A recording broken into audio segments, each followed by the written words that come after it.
Hey, what's up guys? Welcome to Quick Tech Tips and Reviews. My name is Tony, and with this channel we bring you guys a variety of tech-related content. So, if this is your first time here, be sure to subscribe and hit that little bell down below so that you're alerted to when new content is being released. In today's video, we're going to talk about a couple of different ways to remotely access your Synology NAS. Alright guys, so having a network attached storage device on your network definitely has its advantages, such as being able to run backups, store files, even run different types of services. But what happens if you're on the move and you need to access some of those files remotely? Today we're going to take a look at 3 different ways to do this. The first way would be using Synology's built-in Quick Connect feature. A second way would be to utilize port forwarding. And a third way would be to use a VPN. So let's get started now and take a look at the built-in Synology Quick Connect feature. Alright, to begin using the built-in Quick Connect option, simply come over to the control panel, then click on Quick Connect. Now here you're going to see one of 2 options. You're either going to be given the option to create your Synology account, or you're going to see an existing Synology account here.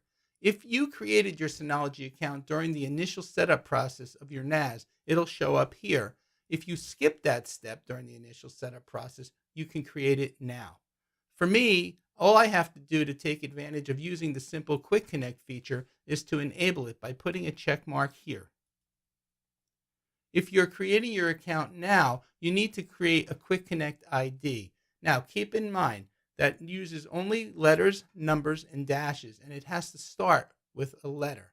Once you've created your Quick Connect ID and it's been accepted by Synology, go ahead and accept the terms of service and privacy policy. And then click on Apply. This will register your Quick Connect ID with Synology and return your URL for accessing your NAS when you're outside of your network. Alright, so in the last step, we took a look at how to set up the built-in Quick Connect feature. And the neat thing about that is, for those of you who don't want to get into any router configuration, that's a quick and simple way to set up remote access. In this step, we're going to take a look at using port forwarding. Now, keep in mind, if you don't have a static IP, which most of us at home do not, I would suggest signing up for a free DDNS service. If you want to learn more about DDNS and how to sign up for a free service, I did a video on that a few months back, and I'll link that up above. Keep in mind, Synology also has a built-in DDNS server in their Synology NAS units, so you could look into that too. As far as the port forwarding goes, it's pretty simple to set up. It may look different depending on what router you have or what brand of router you're using, but the concept I'm going to explain is pretty much the same across the board. So, in order to access my DSM while I'm away from the network, I need to forward port 5000 to the internal IP address of the Synology NAS. So let's take a look at how that's done in the Edge router. So you're on the port forwarding tab, and we're going to take port 5000, and we're going to use protocol TCP, and we're going to forward it to the internal IP address of the NAS device. The forward to port is the same, 5000. And then I simply gave it a description. I called it Synology NAS. I applied and saved that rule. And that's pretty much all there is to setting up port forwarding to access your NAS remotely.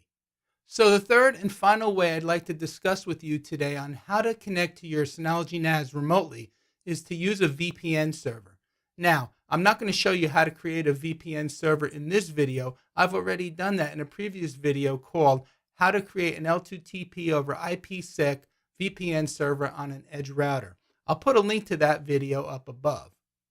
Once you have your VPN server set up, the process is pretty simple when you're away from your network.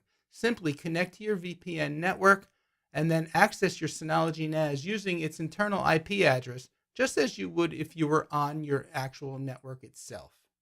Alright guys, so we've talked about a couple of different ways to connect remotely to your Synology NAS. Now it's time to put those ways to the test. So I'm using my iPhone on its cellular LTE network. I have a file on the iPhone called DS File, which is a program or an app that allows me to connect to my Synology NAS files. So the first thing we're going to do is connect using the Quick Connect ID we created in the first option. So let's go ahead and let's launch DS File. And we're going to connect using that Quick Connect ID.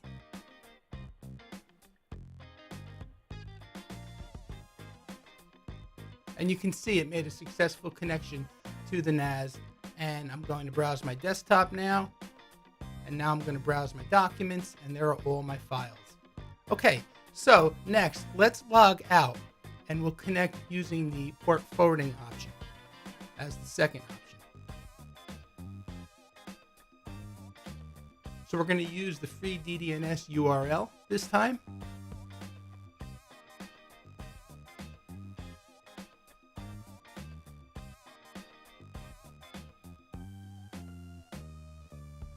And again, guys, you can see we made a successful connection to the NAS. I'm looking at my files again. Now I'm going to browse my YouTube videos, and there you go. Okay, the third and final option will be using the VPN connection. So we're going to log out of here. We're going to go into our iPhone settings, and we're going to connect to our VPN server.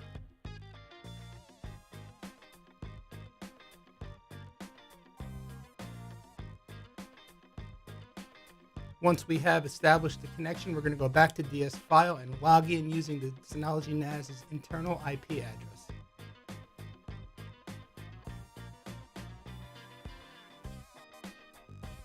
And there you go, guys. Again, another successful login to the Synology NAS. So that about wraps it up for today, guys. A couple of different ways to remotely access your Synology NAS. I'm curious about one thing. How do you guys access your NAS remotely? Put that information down in the comments below. If you like this video, please give it a thumbs up.